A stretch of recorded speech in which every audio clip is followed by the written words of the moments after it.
Hello friends, मेरा नाम है कुलदीप सोनी और आप देख रहे हैं साइंटोफिलिक बाई कुलदीप सोनी।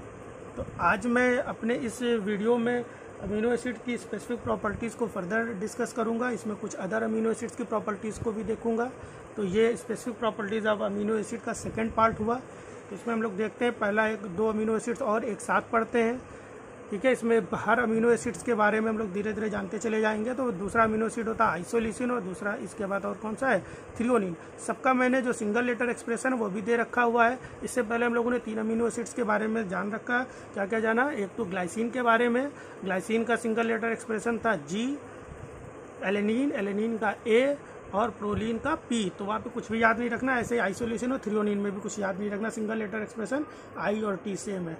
ठीक है, देखते हैं इसमें हम लोग, इसमें बोला जा रहा है 2 कायरल कार्बन है। बस इनकी स्पेशल प्रॉपर्टी ये रही कि इनके पास क्या है, 2 कायरल कार्बन है। तो 2 कायरल कार्बन है इनके पास, और 2 कायरल कार्बन होने के कारण ये क्या करते हैं, डाइस्टीरियोमर्स बनाते हैं। ठीक है, डाइस्टीरियोमर्स को थोड़ा बहुत मैंने अपनी प्रीवियस वीडियो में भी थोड़ा बहुत समझा रखा है, और इन सबसे रिलेटेड अलग ऑप्टिकल प्रॉपर्टी से रिलेटेड मैं एक अलग वीडियो बनाऊंगा, नहीं तो वीडियो बहुत ही लेंदी हो जाएगी। फिलहाल तब तक के लिए आप लोग ये याद रखिएगा कि 2 कायरल कार्बन वाले अमीनो एसिड कौन कौन से हैं। तो देखिए अपने लखनऊ में क्या है। ठीक है, तो लखनऊ में मेरे यहाँ क्या एक चौराहा है जिसका नाम है IT चौराहा। ठीक है, IT कॉलेज है वहाँ पे, और उसी IT चौराहे पर इंफॉर्मेशन टेक्नोलॉजी वाला मान लेते हैं, तब तक के लिए 2 रोड गई हैं, एक इधर और एक इधर, बस ऐसे याद रखिएगा। तो 2 कायरल कार्बन कहाँ पे आ रहे हैं, 2 chiral carbon containing amino acid कौन सी है, आइसोलिसिन और थ्रियोनिन। स्ट्रक्चर दिया गया है। ठीक है, तो स्ट्रक्चर देख लेते हैं। अल्फा कार्बन है, अमोनियम आयन है, कार्बोक्सिलेट आयन है, हाइड्रोजन और ये साइड चेन है। साइड चेन देख लेते हैं, CH3 CH3 CH2 CH2। 1-2 बार बनाकर देखेंगे, रटना नहीं है, बिल्कुल भी नहीं रटना है आपको स्ट्रक्चर को। ये भी बड़ा आसान सा है, देखने में बड़ा टिपिकल सा लग रहा है। प्रोलीन, प्रोलीन मैंने इससे पहले भी कई बार बनाना सिखाया है, एक बार फिर से देख लेते हैं क्या है प्रोलीन। कुछ भी नहीं करना है, ऐसा बढ़िया सुंदर सा carbon, alpha carbon, hydrogen, carboxylate ion, और बस इधर नाइट्रोजन लगा देना है, H2 ग्रुप लगा देना है, प्लस चार्ज लगा दीजिए फिलहाल। चलिए, या सॉरी NH3 होता तो प्लस चार्ज होता, या 1 2 3 4 5 8, ठीक है प्लस चार्ज होगा। ठीक है, क्यों प्लस चार्ज हो रहा है, क्योंकि ये 2, एक बॉन्ड यहाँ पे हो गया, 2 इससे जुड़ेंगे और एक और आ रहा है, तो 4 बॉन्ड हो गए। नाइट्रोजन पर प्लस चार्ज और माइनस चार्ज का कंसेप्ट सीख लीजिए। प्लस चार्ज कब आता है, जब वैलेंसी से ज़्यादा बॉन्ड हो जाते हैं। जैसे नाइट्रोजन की वैलेंसी 3 है, अब बॉन्ड देखो कितने हैं, 1 2 और 2 हाइड्रोजन जुड़ गए तो 3 4। ज़्यादा बॉन्ड हो गए, मतलब 3 से ज़्यादा बॉन्ड हो गए। कितने ज़्यादा हो गए, 4 हो गए। कितने ज़्यादा हो गए, 1 ज़्यादा हो गए। कितना प्लस चार्ज आएगा, 1। ठीक, ऐसे ही माइनस, अगर वैलेंसी से कम है तो उसमें माइनस चार्ज आएगा। चलिए ये भी देख लेते हैं जल्दी से। तो इसमें एडिशनल भी बहुत सारे कॉन्सेप्ट्स आपको सिखाए जाते रहेंगे। जैसे ये ऐसा स्ट्रक्चर होता है, CO माइनस को खोल के अगर दिखाते तो ऐसा। ऑक्सीजन की वैलेंसी 2 होती है, मतलब बॉन्ड कितने होते हैं, 2 होते हैं। इस ऑक्सीजन पर कितने बॉन्ड है, 1 ही बॉन्ड है। कितना कम है, 1 कम है, तो कितना चार्ज आएगा, 1 माइनस। अगर 2 कम होते हैं, 1 और हटा दे, ये होता ही नहीं। एक कोई नेसेंट ऑक्सीजन हो जाता तो कितना चार्ज होता है, 2 माइनस चार्ज होता है। ठीक है, तो चार्ज वाला कॉन्सेप्ट भी क्लियर रखिएगा। चलिए आगे बढ़ जाते हैं, नहीं तो वीडियो जो डायरेक्शन है वो डिस्टर्ब हो जाएगी। ठीक है, आ जाते हैं हम लोग। तो ये हो गया NH2 प्लस चार्ज। फिर बस ऐसे ही बढ़िया बेहतरीन सा पेंटागोनल रिंग बना देनी है, और हर कॉर्नर पे CH2 लगा हुआ है, उतना अंडरस्टूड है। तो ये बन गया। इसको बनाना रटना नहीं है, ऐसे भी इसको 2-2 3-3 बार बनाइएगा, बस रटना नहीं है। जब आपको लगे रटना पड़ रहा है तो वही छोड़ दीजिएगा टॉपिक को। जहाँ पर रटना ही है वहाँ पे मैं ज़रूर बताऊँगा, बहुत ही कम रटना है। ठीक है, मेरे कंप्लीट लेक्चर जो भी होंगे आगे चल करके धीरे धीरे, उसमें बहुत ज़्यादा खींच के 10% से ज़्यादा नहीं रटना होगा। ठीक है, तो ऐसा कुछ स्ट्रक्चर है यहाँ पर, और इसका भी कुछ। ठीक है, तो वीडियो को हम लोग और आगे मूव करते हुए अपने टॉपिक को आगे बढ़ाते हुए देख रहे हैं कि एरोमेटिक अमीनो एसिड के बारे में। एरोमेटिक अमीनो एसिड को चूँकि मैंने पहले भी डिस्क्राइब कर रखा है। एरोमेटिक अमीनो एसिड्स क्या होती हैं, एरोमेटिक अमीनो एसिड वो होती है जिनके अंदर रिंग पाया जाता है। रिंग मतलब क्या होता है, रिंग मतलब बेंजीन रिंग की बात होती है। और अगर इसमें क्या होता है, इसमें पाई बॉन्ड अल्टरनेट मैनर में पाया जाता है। पाई बॉन्ड अल्टरनेट मैनर में पाया जाता है, इसलिए इसको बोलते हैं एरोमेटिक रिंग। जिस पाई बॉन्ड अगर अल्टरनेट मैनर में हो रहा है तो ये इसके अंदर क्या हो रहा है, एरोमेटिसिटी क्रिएट हो रही है। हेक्केल रूल वगैरह आप लोगों ने कभी नाम सुन रखा है, नहीं सुन रखा है, तब भी कोई मतलब नहीं है यहाँ पर टॉपिक से। ठीक है, चलिए देखते हैं हम लोग क्या बोल रहा है यहाँ पर। ये participate in the amphipathic nature and hydrophobic interaction. ठीक है, एम्फीपैथिक नेचर में पार्टिसिपेट करता है। एम्फीपैथिक का मतलब हाइड्रोफिलिक और हाइड्रोफोबिक दोनों नेचर हो जाए तो उसको बोलते हैं एम्फीपैथिक। और हाइड्रोफोबिक इंटरैक्शन में भी पार्टिसिपेट करता है। हाइड्रोफोबिक का मतलब प्रीवियस वीडियो में बता रखा है, ठीक है, वहाँ पर भी पार्टिसिपेट करता है। क्यों करता है? ग्लाइसिन नहीं कर रहा था, ये कर रहा है। अच्छा एक बात और जान लेते हैं, इसमें भी सबसे ज़्यादा किसके पास है? फेनिलएलानीन के पास है। हाइड्रोफोबिक करैक्टर इन तीनों में सबसे ज़्यादा किसके पास है? फेनिलएलानीन के पास है। इनके पास पोलैरिटी है। क्यों है? अभी स्ट्रक्चर देखेंगे तब बताएंगे यहाँ पर, ठीक है। दूसरी चीज़ क्या कर रहा है? ये absorb light at 280 nanometer, 280 nanometer पे लाइट को एब्जॉर्ब कर लेता है। मतलब जब लाइट की वेवलेंथ कितनी हो जाती है? 280 नैनोमीटर होती है, उस वेवलेंथ पे लाइट को एब्जॉर्ब कर लेता है। तो अलग अलग कंपाउंड की या अलग अलग केमिकल्स की एब्जॉर्बेंस अलग अलग वेवलेंथ पे होती है, ठीक है। तो कुछ फिजिक्स का ज़्यादा यहाँ पर डिस्कस नहीं कर रहे हैं, अब एब्जॉर्बेंस की बात करते हैं। एब्जॉर्बेंस सबसे ज़्यादा ट्रिप्टोफैन की होती है, टायरोसिन की होती है, फिर फेनिलएलानीन की होती है। अब एब्जॉर्बेंस का क्या मतलब होता है उसको अच्छे से जान लेते हैं, क्योंकि अभी हम लोगों को आगे धीरे धीरे इसके बेस पे कुछ कॉन्सेप्चुअल स्टेटमेंट बेस्ड क्वेश्चन भी हो सकते हैं। तो उस चीज़ को देखना है कैसे। एब्जॉर्बेंस डिपेंड करता है बेंथोक्रोमैटिक शिफ्टिंग पे, नाम नहीं याद रखना है। एब्जॉर्बेंस डिपेंड करता है, सुन लेना ध्यान से, कभी स्टेटमेंट बेस आ जाए। बेंथोक्रोमैटिक शिफ्टिंग सबसे ज़्यादा इसमें हो रहा है, तो बताओ किस में सबसे ज़्यादा एब्जॉर्बेंस होगी। बात यह आ रही है, हमेशा से पढ़ते चले आ रहे हो कि एब्जॉर्बेंस ट्रिप्टोफैन में सबसे ज़्यादा होती है, ट्रिप्टोफैन में सबसे ज़्यादा होती है। क्यों होती है वो देख लेते हैं। एब्जॉर्बेंस डिपेंड होती है बेंथोक्रोमैटिक शिफ्टिंग पे। बेंथोक्रोमैटिक शिफ्टिंग का मतलब अगर फोटोसिंथेसिस पढ़ा होगा आप लोगों ने, तो वहाँ पर भी लाइट रिएक्शन में देख रहे होंगे कि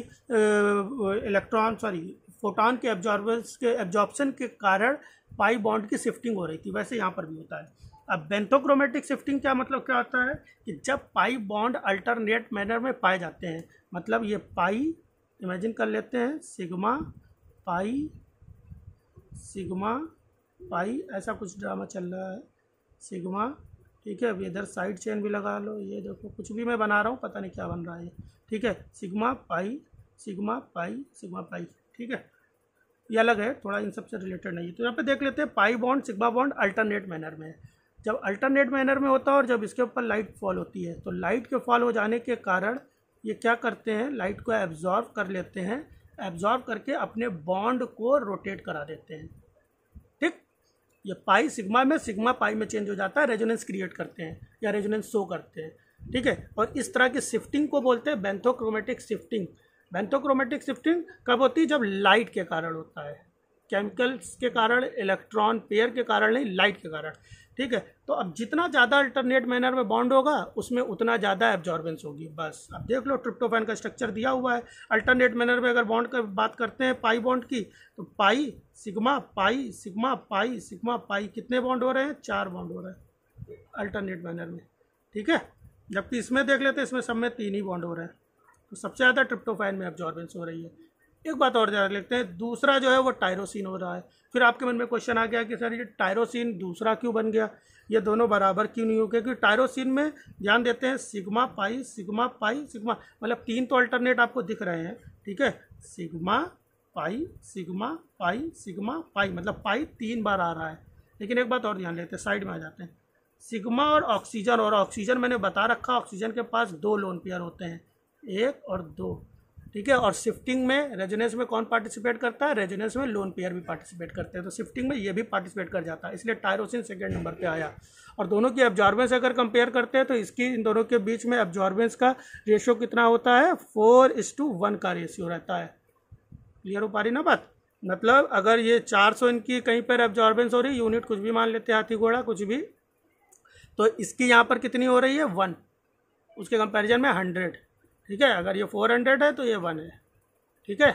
ऐसे कुछ देखते हैं, अगर ये ग्राफ दिया गया है, एब्जॉर्बेंस ऐसे दिखाई जा रही है, फिर ऐसे दिखाई जा रही है, फिर ऐसे दिखाई जा रही है, बोल रहा है कि बताओ इन तीनों रोज़ का या अलग अलग सिंबल के थ्रू ऐसा फिर से देख लेते हैं। ऐसा कुछ ग्राफ दिया गया है, एक ऐसा कुछ ग्राफ लाया गया, एक ऐसे डॉटेड लाया गया, ठीक है। फिर एक ऐसे कुछ और डिज़ाइन में स्टार बना करके लाया गया, बोला जा रहा है तीनों की लेबलिंग करो। ये XYZ बता दिए हैं, XYZ का पता करो। तो XYZ में ये बताई जा रही है एब्जॉर्बेंस है, सबसे ज़्यादा एब्जॉर्बेंस कितनी हो रही है? सबसे ज़्यादा एब्जॉर्बेंस किसकी हो रही है? ट्रिप्टोफैन की हो रही है। तो X की जगह आपका ट्रिप्टोफैन आएगा, Y की जगह आपका क्या आएगा? टायरोसिन आएगा, Z की जगह आपका क्या आएगा? फेनिलएलानीन आएगा।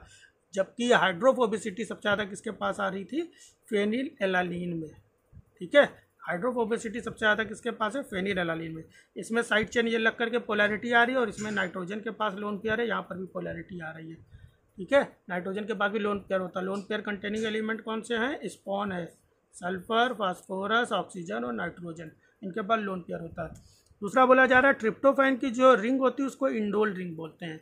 इस वाले रिंग को हम लोग बोलते हैं इंडोल, इसीलिए इंडोल एसिटिक एसिड मतलब कौन सा हार्मोन, इंडोल एसिटिक एसिड का मतलब कौन सा हार्मोन, खुद आप लोग राइम करिए, ऑक्सिन।